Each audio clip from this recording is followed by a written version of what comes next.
শহীদ Abu Saeed stand যথাস্থানে যেখানে ছিল সেখানেই আছে, অপসারণ করা হয়নি। তাহলে এই প্রসঙ্গে আলোচনাটা কেন? মিরপুর শেরেবাংলা জাতীয় ক্রিকেট স্টেডিয়ামের এই শহীদ আবু স্ট্যান্ড নিয়ে কেনই বা সকাল সকাল আলাপটা করতে হচ্ছে?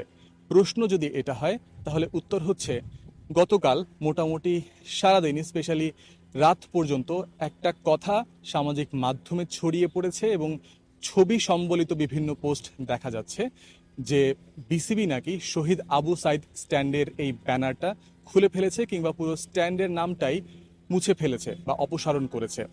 তবে এখানে আসলে জানিয়ে রাখতে চাই, সম্পূরক তথ্য বলা যেতে পারে। সেটা হচ্ছে, প্রথম কথা এটা যে যদি মিরপুর শেরেবাংলা জাতীয় ক্রিকেট স্টেডিয়ামের কোনো স্ট্যান্ডের নাম অপসারণ করতে হয়, সংযুক্ত করতে হয় কিংবা পরিবর্তন করতে হয়, সবার আগে বিসিবির প্রথম কাজটাই হয় বোর্ড মিটিংয়ে সেটা অনুমোদন দিতে হয়।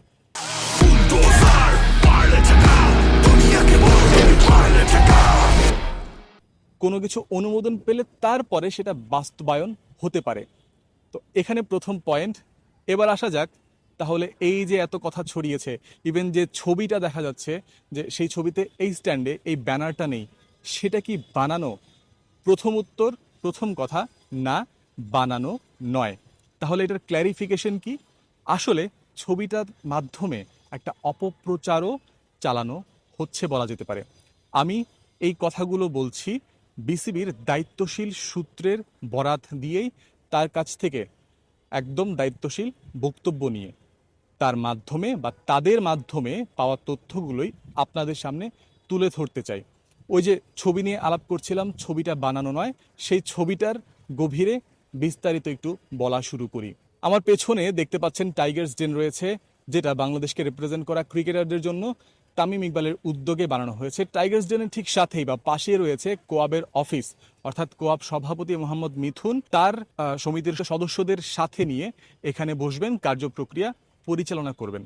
এবার আসি, এই যে টাইগার্স ডেন আর কোয়াবের অফিস যখন নির্মাণাধীন ছিল, এটা যখন একটা কনস্ট্রাকশন সাইট ছিল, সেই কনস্ট্রাকশন কাজের সময়, এটা নির্মাণ কাজের সময় যেন শহীদ আবু সাইদ স্ট্যান্ডের যে ব্যানারটা সেটা নষ্ট না হয়, সেটার যথাযথ রক্ষণাবেক্ষণ যেন করা যায়, সেই জন্য ওই 3-4 দিন বা 4-5 দিনের মতো সময় এটাকে ওই জায়গা থেকে নামিয়ে একেবারে যথাস্থানে সহি সালামতে রাখা হয়েছিল।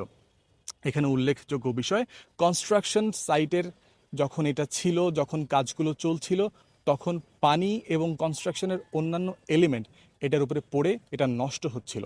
আর বিসিবির দায়িত্ব এটাকে রক্ষণাবেক্ষণ এবং যত্ন করা, তারা সেটাই করেছে। মাঝের 4-5টা দিন শুধু এটা অনুপস্থিত ছিল, কিন্তু কোনোভাবেই এটা অপসারণ করা হয়নি। একটা তথ্য।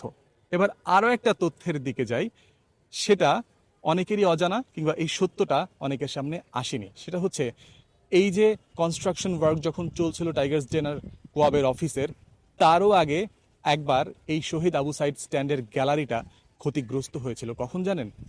গত অস্ট্রেলিয়া সিরিজের পর জুন মাসের একেবারেই শেষ ভাগে ঝড় বৃষ্টির মৌসুম ছিল।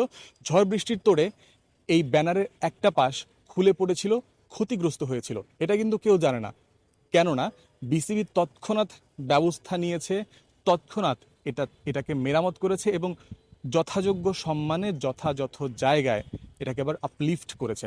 তারপরে এই যে সাম্প্রতিক বা এই মুহূর্তের বিষয়টা তো আপনাদেরকে বললামই।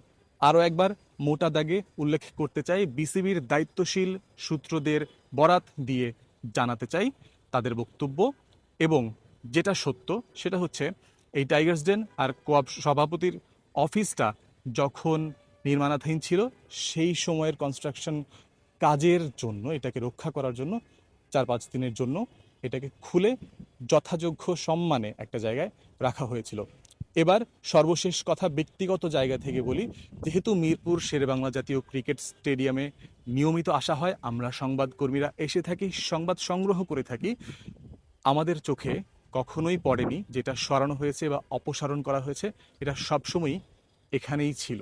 আপাতত এই সংক্রান্ত সত্য এবং সকল তথ্য মিরপুর শেরেবাংলা জাতীয় ক্রিকেট স্টেডিয়ামের শহীদ আবু সাইদ স্ট্যান্ডের সামনে থেকেই আপনাদেরকে ক্রিক ফ্রেন্ডসের পক্ষ থেকে জানিয়ে গেলাম।